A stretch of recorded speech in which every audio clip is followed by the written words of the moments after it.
Police file से सुनैना नाम की एक लड़की का नाम सामने आया था, जिसकी तलाश में विशाखा और शेखर इतनी दूर आए थे, उनका अब तक कुछ पता न चल सका था। इस समय दोपहर के 3 बज रहे थे। आज विशाखा रॉयल बंगले की साफ सफाई करवाने वाली थी। अगले दिन से वे बंगले में ही सोने वाले थे। ये सुनैना के बारे में उस बूढ़ी औरत ने कुछ नहीं कहा तुमसे? नहीं, 2 बार उससे बात हुई, लेकिन दोनों बार बातचीत पूरी नहीं हो सकी। मैं सोचती हूँ कि उनसे एक बार आराम से मिलकर बात कर लूं। प्रेमनाथ, रवि बाबू, सुनैना और इस बंगले से जुड़े जितने भी किरदार हैं, उनके बारे में जान लूं।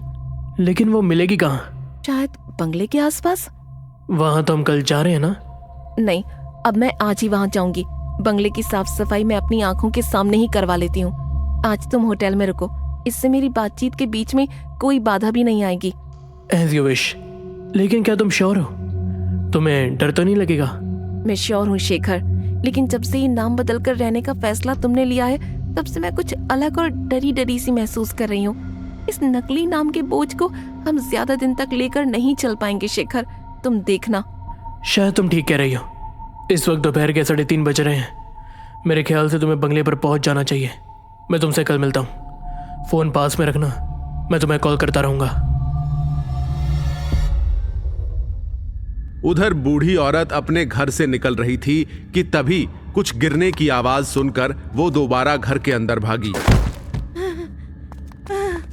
अरे बिटवा, तुम गिर कैसे गए? बेड पर एक बूढ़ा आदमी लेटा हुआ था। बूढ़ी औरत को रोकने के इरादे से उसने करवट ली थी, लेकिन वो धड़ाम से बेड के नीचे ही गिर गया।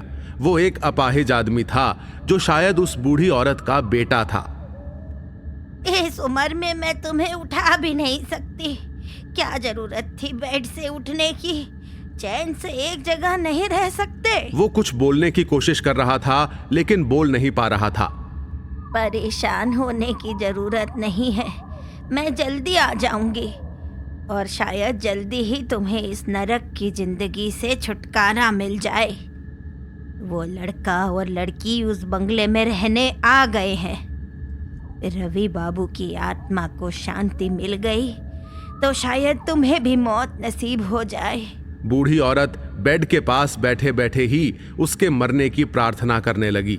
उसका बेटा उसे कहीं भी जाने से रोक रहा था, लेकिन पूरी बॉडी पैरालाइज होने की वजह से बोल नहीं पा रहा था। जाने दे आज हमको बिटवा। इस शहर में उन दोनों का ज्यादा दिन ऐसे भटकना ठीक नहीं। फिर उनको कुछ मालूम भी तो नहीं है। रवि बाबू की हत्या में तुम साथ न दिए होते तो आज हमको ये दिन न देखना पड़ता। बहुत मुश्किल से तुम्हारी जिंदगी बचाई थी रवि बाबू के हाथों। आज रोती हूँ कि ना बचाया होता तो अच्छा था, लेकिन तुम्हारे किए की सजा भी तो तुमको मिलनी थी। अब हमको जाने दो बेटा, इससे पहले कि कोई अनहोनी हो जाए। बूढ़ी औरत के पैरालाइज्ड बेटे ने फिर जिद की। न चाहते हुए भी उसे रुक जाना पड़ा। रुक जाती हूँ, लेकिन देख, ये तू अच्छा नहीं कर रहा। आज मुझे जाने देता तो उस लड़की से मिलकर तेरे बारे में और रवि बाबू के बारे में बता देती। अगर देर हो गई और उनमें से कोई भी इस बंगले के करीब गया तो फिर सब कुछ बर्बाद हो जाएगा। बूढ़ी औरत अपने बेटे को मनाती रही, लेकिन थक हार कर फिर चुप हो गई। देर रात को उसे अपने घर से बाहर निकलने का मौका मिला। विशाखा ने होटल उसी दिन छोड़ दिया। दिल्ली आए उन्हें अभी दूसरा दिन ही हो रहा था, लेकिन इस बीच कई इंसिडेंट हो चुके थे। विशाखा देर तक बंगले के बाहर उस बूढ़ी औरत का इंतजार करती रही, लेकिन वो नहीं आई। विशाखा का प्लान उस बूढ़ी औरत से मिलने के बाद ही बंगले में रुकने का फैसला करने का था। आज बूढ़ी अम्मा कहाँ रह गई? मुझे लगा अपनी कहानी सुनाने के लिए वो मेरे पीछे पड़ी हुई हैं। अब रात के करीब 11 बज गए थे। बंगले के बाहर पूरी तरह सन्नाटा छा चुका था। बाहर कुत्तों के भौंकने की आवाज बढ़ गई थी और ऊपर आसमान में कहीं कहीं तारे दिखाई देने लगे थे। बरसात का मौसम होने की वजह से झिंगुरों की आवाज दूर से आती सुनाई दे रही थी। रह रह के कुत्ते भौंकते तो विशाखा अपनी जगह से उठकर आसपास देखने लग जाती। मासी, आज आपकी बहुत याद आ रही है। आप मेरी हिम्मत, मेरी ताकत थी। आपके बिना मैं कितनी अकेली और डरा हुआ महसूस कर रही हूँ कि मैं ही जानती हूँ। इस बंगले में अकेले रहने का फैसला तो कर लिया, लेकिन उस बूढ़ी औरत से कहानी जाने बिना यहाँ रुकना खतरे से खाली नहीं लगता। आज वो क्यों नहीं आई ये भी मुझे नहीं मालूम। आज मेरी जिंदगी आपके हाथ में है। कुछ तो इशारा कीजिए मासी, मैं किस ओर आगे बढ़ूं? मैं सही डायरेक्शन में आगे बढ़ भी रही हूं या नहीं? विशाखा थक हार कर वापस बंगले में आ गई। बंगले में घुसते ही वहां की पेंटिंग्स एक बार फिर उसे घूरती हुई महसूस होने लगी। गीता मासी के साथ मिलकर जिस शिखा ने शाक चुन्नी का मुकाबला अकेले किया था, आज वही शिखा गीता मासी के न होने पर विशाखा बन गई थी। डरपोक, डरी और सहमी हुई। एक तो ये बंगला दूसरे घरों से इतनी दूर है कि अगर यहाँ कोई मर्डर हो जाए तो पड़ोसी को कानो कान पता भी ना चले। विशाखा चलते हुए फिर उस पेंटिंग के पास गई जो किसी राजकुमारी की पेंटिंग लगती थी। अब तक उसने सुनैना को नहीं जाना था, लेकिन उसे जानने के बाद जाने क्यों उस पेंटिंग में विशाखा को सुनैना दिखाई देने लगी थी। तुम जरूर सुनैना होगी। इतने बड़े और शानदार बंगले की ओनर इतनी खूबसूरत लड़की को ही होना चाहिए। लेकिन इस बंगले की कहानी है क्या सुनैना? क्या हुआ था इस बंगले के अंदर? क्या रिश्ता था तुम्हारा रवि बाबू के साथ? विशाखा देर तक उस पेंटिंग के साथ बात करती रही। फिर एकाएक उसे अपनी बेवकूफी पर हंसी आई। मेरा दिमाग भी खराब होने लगा इस बंगले में आकर। मैं भी क्या इस पेंटिंग के साथ बातें करने में लगी हुई हूँ? तभी अचानक विशाखा को किसी बच्चे के खिलखिलाने की आवाज सुनाई दी। विशाखा शॉक्ड हो उठी। बच्चे के खिलौना लेने की आवाज उसने साफ साफ सुनी थी। कौन है? कौन है वहाँ?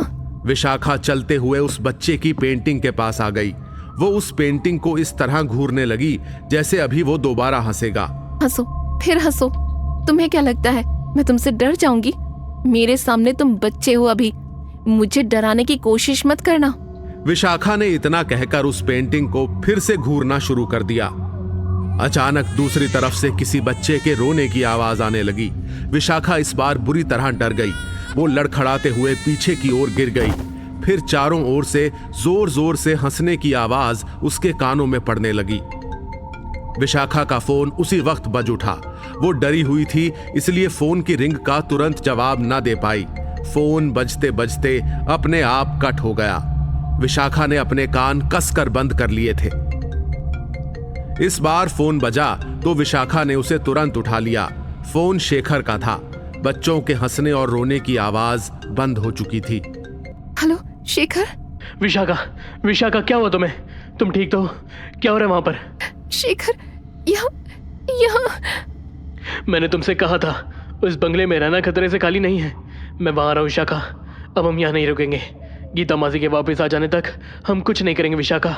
शेखर अभी अपनी बात पूरी भी नहीं कर सका था कि दूसरी तरफ से फोन कट हो गया। विशाखा ने देखा पेंटिंग से निकलकर बच्चे धीरे धीरे उसकी ओर बढ़ने लगे थे। विशाखा ने देखा उनमें से एक बच्चे की शक्ल बिल्कुल ध्रुव की तरह थी।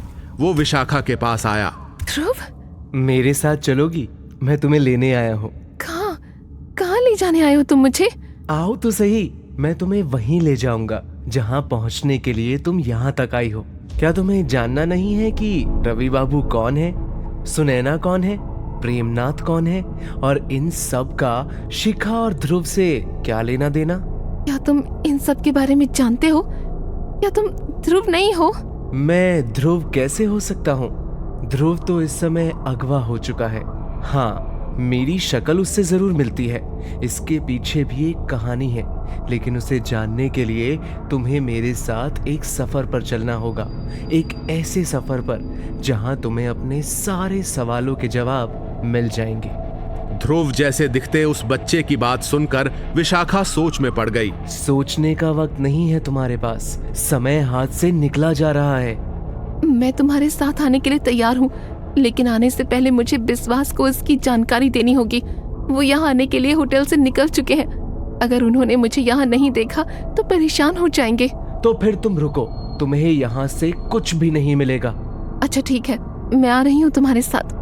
विशाखा के ऐसा कहते ही उस बच्चे ने उसका हाथ लिया। वो एक बार फिर शिखा बन चुकी थी। अपने डर पर उसने काबू पा लिया था। वो बच्चा शिखा को लेकर उस पेंटिंग के अंदर चला गया जिसमें से वो बाहर आया था। पेंटिंग के अंदर जाते ही बंगले के बाहर कार के रुकने की आवाज आई।